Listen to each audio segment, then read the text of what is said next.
করার যে মিশন, এই মিশনে অত্যন্ত জুলাই সনদ বাস্তবায়নে গণভোটের প্রশ্নে রাজনৈতিক দলগুলো ঐক্যমত্যে পৌঁছালেও জাতীয় নির্বাচনের সাথেই নাকি আগে এ নিয়ে রাজনীতির মাঠে চলছে বিভক্তি।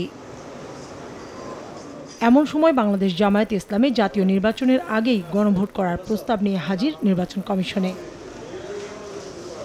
সোমবার জামায়াতের নায়েবে আমির সৈয়দ আব্দুল্লাহ মোহাম্মদ তাহেরের নেতৃত্বে ৪ সদস্যের প্রতিনিধি দল ত্রয়োদশ সংসদ নির্বাচনকে সামনে রেখে ভোটের সার্বিক প্রস্তুতি নিয়ে নির্বাচন কমিশনের সঙ্গে বৈঠকে বসে।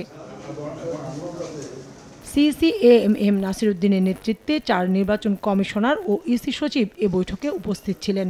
২.৫ ঘণ্টার বৈঠক শেষে দলটির নায়েবে আমির জানান, পিআর পদ্ধতিতে ভোট হলে অনিয়ম হবে না, যার ফলে পিআর এবং ট্র্যাডিশনাল দুই পদ্ধতিতেই ইসিকে চিন্তা করার আহ্বান জানানো হয়েছে। পিআর সিস্টেম যদি হয়, কেন্দ্র দখল, ভোট কেন্দ্র দখল, দিনের ভোট রাতে হওয়া, সেটার সম্ভাবনাটা তো কমে যাবে। পিআর পদ্ধতি আর ট্র্যাডিশনাল পদ্ধতি, দুইটা পদ্ধতির ব্যাপারে বিবেচনা করা উচিত।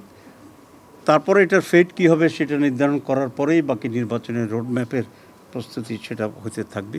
বলেন, জাতীয় নির্বাচনের দিনে নয়, গণভোট আলাদা দিনে হতে হবে। নভেম্বরে গণভোট করার অনুরোধ জানানো হয়েছে ইসিকে বলেও জানান নায়েবে আমির।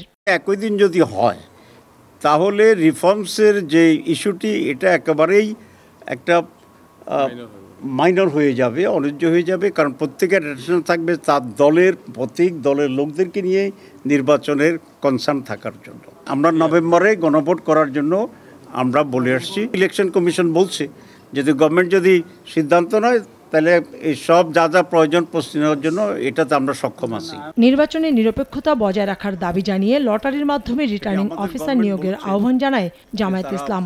লটারির মাধ্যমেই এই সমস্ত নিয়োগগুলো করবে। কাউসার চৌধুরী কুমু, সময় সংবাদ, ঢাকা।